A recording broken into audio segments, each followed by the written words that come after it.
So it's not the shape, it's not the form that's important, it's what's in the form, the meaning of the thing, okay? And I tend to work with meanings very deeply because the greatest shifts occur when that happens. So I thought I'd start by talking about pneumonia, which might not seem related, but it is really relevant because I'm just getting over having really severe pneumonia. And there was a real question whether I could even make it to this whole teaching gig. I was like, as I was leaving New Mexico to drive out here, I was still moderately ill, and my energy was really bad, and it infected my vocal cords and throat were pretty nasty too, so you know, if I start talking like Tom Waits and then I pass out, that's what it is. But I was sick for about 3 months, and personally, I like the diseases I already have figured out, right? They're the ones that are easy because I already have protocols for all of them around the house, right? And so, like a lot of things, this particular disease presented as the flu, like Lyme does a lot of the time, or any of the co-infections. You just go, oh, I got the flu. And so I treated it like the flu and used my protocol, which is really good. And you know, I never got really, really sick, but I never really got exactly well either. And then it sort of went into bronchitis. And the flu symptoms sort of gradually disappeared, but I had this bronchitis thing, which I'd never had before, so then I'm working on that and trying to figure that out. You know, and then it went into my right lung, okay, just the right lung. And I could feel the fluid oozing and then dripping down and filling up the lung. It's a really weird feeling, right? And also scary. And my energy just collapsed, and so I spent a couple of weeks in bed, and it finally got my attention. And I began to actually look at the disease itself and abandon my preconceptions. That's also why I'm sitting down. It's just easier on me energetically today. So, but that was really important because I was busy with my life. And I had other stuff I was doing. I didn't want to stop. I just started taking the thing. I didn't really stop and look. It wasn't the flu. It was, the progression was wrong. It wasn't responding to the protocol, which has never failed in 20 years. And so I started really focusing on it intently and looking at my lungs and really kind of being with the disease. And I do that a lot. I really I want to understand them, and I finally realized it was a mutated coronavirus like SARS. Okay. So then I put together a protocol for that, and I started to get well pretty fast. And the only thing, see, I can only usually get 2 diseases, cancer or nothing. So it's like, you know, what happens is when I get sick and I don't get well, pretty soon I'm sure it's cancer, you know? And then I sit around and I start thinking about all the things I haven't done. And, you know, my son would walk through the room and I go, oh, I'll never get to see him grow up. And my wife would eventually go, what's wrong? And I said, it's cancer. She goes, again? So, and then usually, you know, when nothing else happened, I realized it was nothing, and so then I kind of go on, you know. But luckily for me this time, several hundred people in the town were ill, and then it went across all age ranges. Hit teenagers and people in their 20s really hard, and a lot of people were in the hospital, so I knew it probably wasn't cancer, but I kept my options. Oh, it's like that guy, that old guy that goes to the doctor, and the doctor does tests, and the doctor comes back and goes, well, I've got some bad news. It's cancer and Alzheimer's. And the guy goes, thank God it's not cancer. So, thank God a lot of other people were sick too, and they just couldn't get rid of it. And so, by the time I realized what it was, the cytokine cascade, which I'll talk more about later, was really serious. And so I used a protocol to stop that, then one for the pneumonia, and then began to bring up the energy, and then began to work on my throat. And it took many, many weeks to reverse it because I had been so run down. And the thing is, disease conditions like this, they tend to strip the person down to the bones. It takes people into really unique territories to a place where what matters become really simple things. And like, can I get out of bed this morning? And that becomes the only thing. Or, if I eat, how much energy will that cost me? Or, if I cough, what will I have to pay for coughing?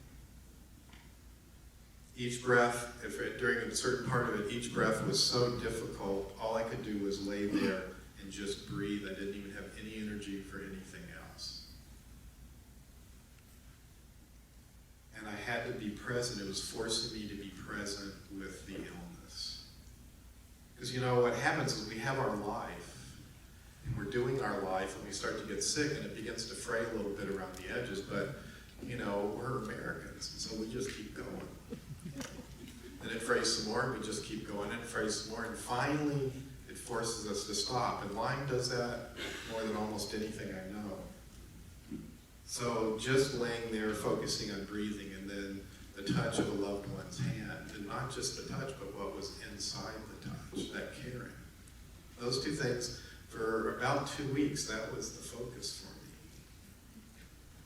me. And the focus just narrowed and narrowed and narrowed, and personal strength was completely stripped away until only tiny essentials remain. These kind of diseases, like Lyme, they reduce a person down to the core. The old life gets stripped away one layer at a time, like an onion, and sometimes we weep. It's a difficult process, and one that our culture doesn't understand. And it doesn't have much time for it either. There is, however, and I've seen this, and many of you probably have too, a tremendous rebirth that can happen on the other side. And Lyme people always start out the same way. They don't feel good, they go to their doctor, and their doctor screws them around. It's quite common. If antibiotics don't work, they find themselves in a really difficult position. And pretty soon they start to wake up. In this process, this kind of a disease process, we find parts of ourself we did not know that we had, and a different kind of self begins to come into being. Now, interestingly enough, this process is very much like stories in ancient shamanic cultures, where they would say that there would come a time in somebody's life when the spirits of disease would come and begin to eat their body, and they would strip them down to the bones, and then the bones would be boiled down to nothing. And then there would come this point in time where they would start to reconstitute. The body would regenerate around the bones in a new way, and the person is very different from then on. They have power then over the illnesses that ate up their body. I think that's a great description of a chronic disease like Lyme. This is how in ancient cultures the medicine people gained the power to heal. They knew the diseases from the inside, intimately. And although the languaging is really different in our culture, it's a very succinct kind of description of what this process is like. You know, we hold on to our life, and then we just begin kind of getting eaten away. It goes deeper and deeper and deeper. Our lives get shredded, and there's less and less to hold on to. And in the core of that place, we find something new. And step by step, when we come out the other side, we're different. There's nothing like a good chronic disease to increase awareness.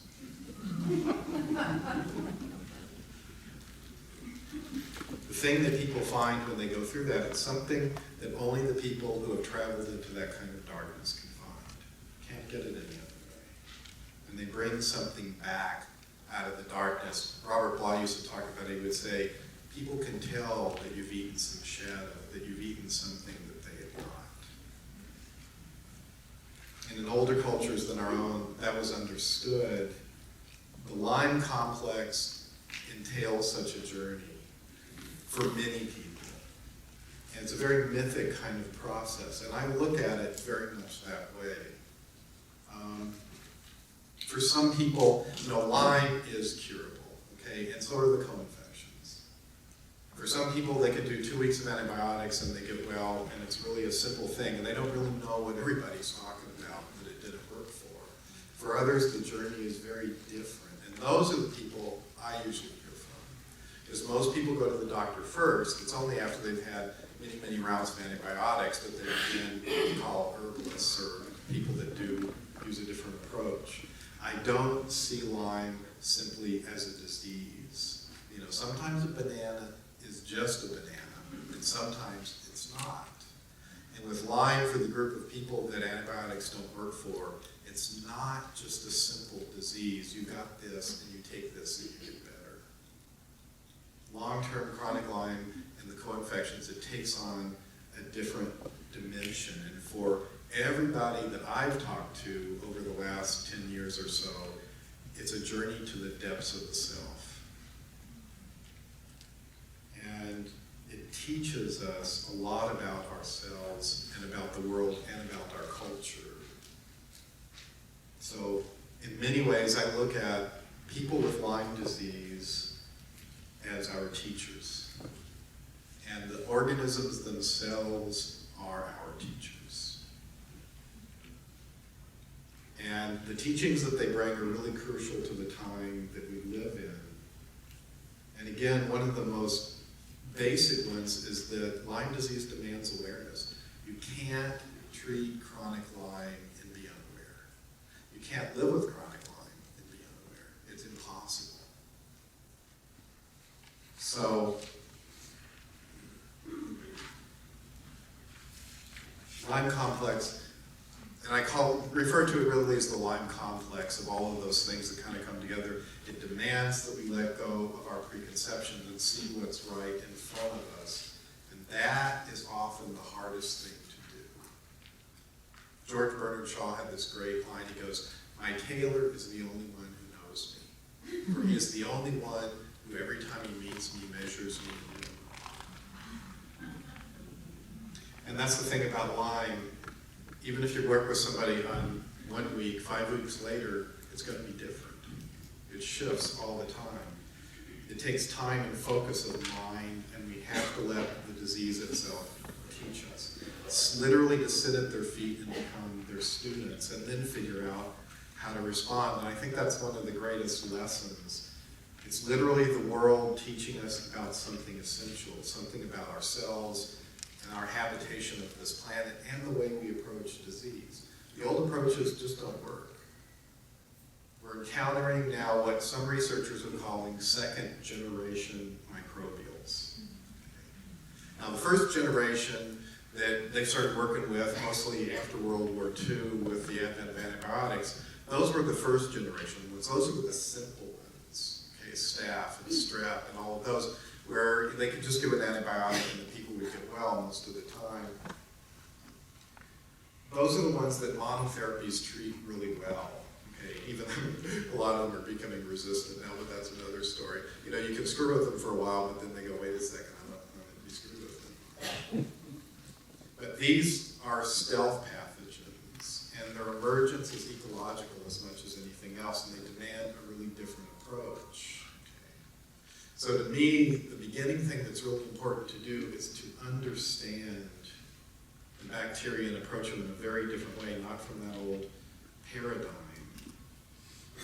And my approach is based on all of this stuff. It's how I've been able to do what I've done. And for a lot of people, my approach has worked well for them. And it necessitates a shift in how we see microbes and bacteria. It's really important. The thing to understand is they're highly, highly intelligent. Very intelligent. We've been given a picture of them that is inaccurate to the world. We grew up with this thing, well, they're stupid. Stupid, stupid, stupid. You can look at them, there's no brain. There's no brain, no opposable thumbs. You know, we can do whatever we want to them because we have PhDs in opposable thumbs and a huge brain. So, but that picture we've been given is just not accurate, and it shifts. It gives us a lens through which we see the world, and if you deal with the stealth pathogens through that picture, it doesn't work. That's what conventional technological medicine has been doing, and all of you that have gone that route and it's not worked for you knows that they are treating it in a certain way and they expect it to work, and it doesn't. I mean, I've heard from scores of people that go, they're still sick, and the doctors go, well, you know, you had 2 weeks of antibiotics, obviously you're well. It's all in your head. So, I want to talk a little bit about the intelligence of bacteria. I've been real involved for over 20 years with that. And the point is not to scare you, but just to let you know a little bit more about it. So, the bacteria have a highly developed neural network, a brain. It's extremely sophisticated.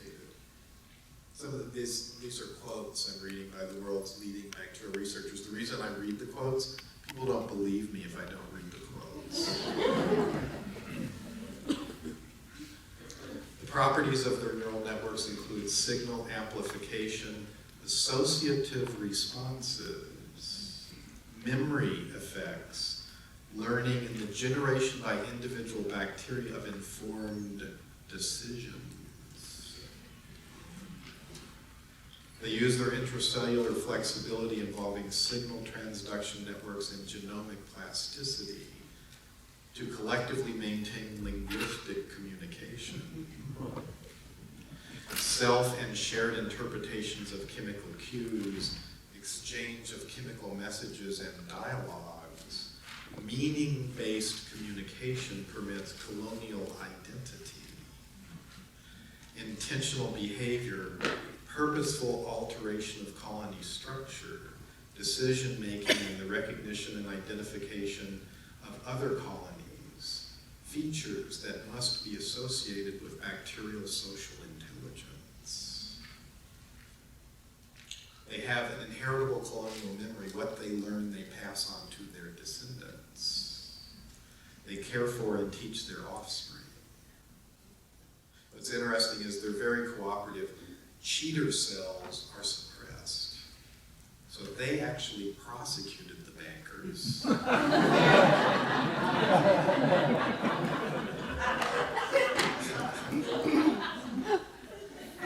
They have intricate communication capabilities, including a broad repertoire of chemical signaling mechanisms, collective activation and deactivation of genes, and even exchange of genetic materials. With these tools, they can communicate and self-organize their colonies into multicellular hierarchical aggregates out of which new abilities emerge. In other words, they create cities, including the creation and generation of electricity that they send through insulated cable networks. I'm not joking. The ones in the bottom of the ocean create electricity generation to keep their cities warm and to light them. The cities that they make are sometimes called biofilms. Okay. Now, a note on biofilms. There's a lot of concern in the Lyme community about biofilms. Most bacteria make them, and they have for millions of years. All organisms have developed mechanisms for responding to them, including our bodies and plants. Okay. It's not necessary to break up biofilms to get well. All right. You can if you want to. Okay. Sometimes it may be useful, but the thing you have to understand about breaking up biofilms, okay, imagine what would happen if New York City were broken up. You'd have millions of people scattering all over the countryside. And when you break up a biofilm, what happens is the bacteria spread throughout your body instead of being located in one place. Okay. Within these colonies, each bacterium has internal degrees of freedom, informatic capabilities, and freedom to respond by altering itself and others via emission of signals in a self-regulated manner. They have free will. James Shapiro, who's a researcher, said, 40 years experience as a bacterial geneticist have taught me that bacteria possess many cognitive, computational, and evolutionary capabilities unimaginable in the first 6 decades of the 20th century. Analysis of cellular processes such as metabolism, regulation of protein synthesis, and DNA repair established that they continually monitor their external and internal environments and compute functional outputs based on information provided by their sensory apparatus. The remarkable series of observations that I've had requires us to revise basic ideas about biological information processing and recognize that even these smallest cells are sentient beings. The take-home lesson of more than half a century of molecular microbiology is to recognize that bacterial information processing is far more powerful than human technology. These small cells are incredibly sophisticated at coordinating processes involving millions of individual events and making them precise and reliable. In addition, the astonishing versatility and mastery they display in managing the biosphere's geochemical and thermodynamic transformations indicates we have a great deal to learn about chemistry, physics, and evolution from them, for they know way more than we do. So, this is why the monotherapy approach to disease is failing more every year. Because there's been the assumption that they can't do all of that stuff, that they're not sentient and they're not intelligent. So my basic approach from the beginning has been that they're intelligent and aware. And I want to understand them and engage in processes that limit their behavior. But there's also why so many of the first generation bacteria are developing resistant to antibiotics. Our paradigm is really flawed. So all of my work comes from this place originally. It's where I began, where I believe all medicine must begin. Okay, and we have a view of bacteria as these alien, invaders trying to kill us, and they're actually mostly not that. Lynn Margolis, who did most of the work, some really remarkable work on that, she said, they have far more important things to do than to devour our tissues while we're still alive, drink our blood when we are old and weak, or fight with us over who's going to get the food. Love how she put that. Those who hate and want to kill bacteria indulge in self-hatred. Our ultimate ancestors, yours and mine, are bacteria. Not only are they our ancestors, but as the evolutionary antecedent of the nervous system, they invented consciousness. This is foundational for my work. Everything starts with tremendous respect and caring for what they are. So for those of you sick with Lyme, this may be a huge leap, but I found it makes all the difference in treatment outcomes. By approaching them this way, by getting this kind of understanding, outcomes are really facilitated. As George Washington Carver once said, anything will give up its secrets if you love it enough. And when I was in bed sick like that, I began talking to my lung tissue and really focusing on it, trying to understand from its point of view what was wrong. Talking to the disease organism itself to figure out which one it was. So I found it much easier to get microbes to let go of what they're doing if I care about them. It may seem weird, but it works really well. And over the last 40 years of my work, focusing on the natural world this way, it gets the best outcomes. You have to remember as well that our bodies are incredibly intelligent, just like the microbes are. And the plants are as well. They're also incredibly ancient beings. So I like to support the body itself. So, this thing Gandhi said once, he said, the first step you take is the destination. So make sure every step you take is the right one.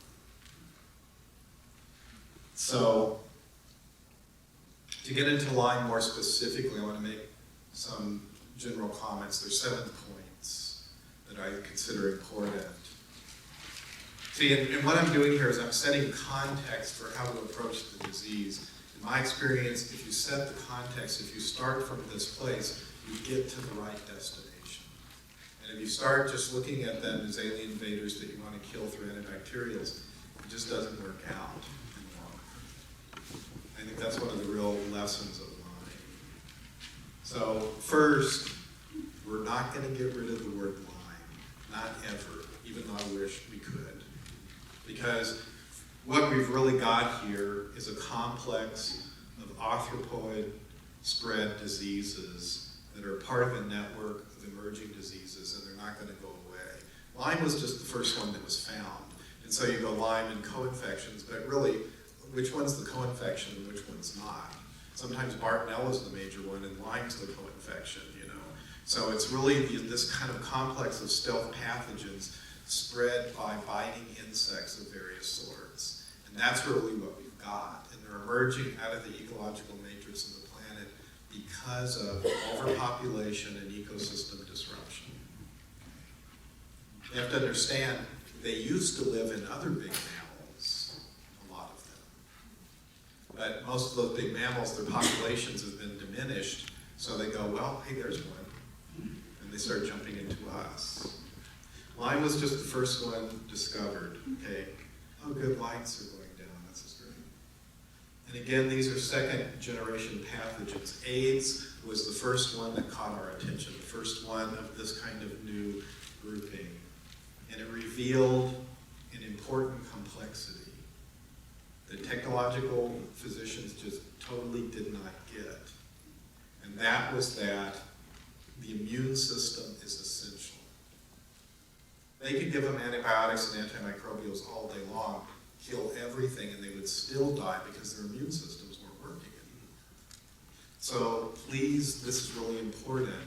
Every research paper I've read, every research paper I have read has noted that the severity of symptoms in Lyme complex infections is directly proportional to immune health. The worse the immune system, the worse the prognosis, the more severe the course of the disease. So the second thing is immune status has to be addressed. And conventional medicine just isn't good at that. They don't get it. They might eventually, but they don't get it now. Third, these are stealth pathogens. They're extremely good at hiding from the immune system and from pharmaceuticals. They sequester themselves in really hard to reach parts of the body, and they're really good at changing their shape and form. So they can insist, like Lyme can insist and survive for years and then reconstitute itself. Under assaults, they tend to convert their forms so that they can hide more effectively. Okay. In terms of pharmaceuticals, metronidazole is probably the best for insistent forms of Lyme. Okay. Herbal protocols work fine for the insistent forms. We haven't had trouble with that. And these capacities of the bacteria contribute to the difficulty of using silver bullets to treat them. Treatment needs to be more sophisticated than that. And they necessitate a really different paradigm. Fourth, the Lyme complex pathogens are synergistic with each other. Infection with two or more is not additive, it's exponential. So researchers note co-infection increases the reproductive number for the incoming parasite species and facilitates its transmission through the host population. That is, there are more bacteria and they spread more easily during co-infections.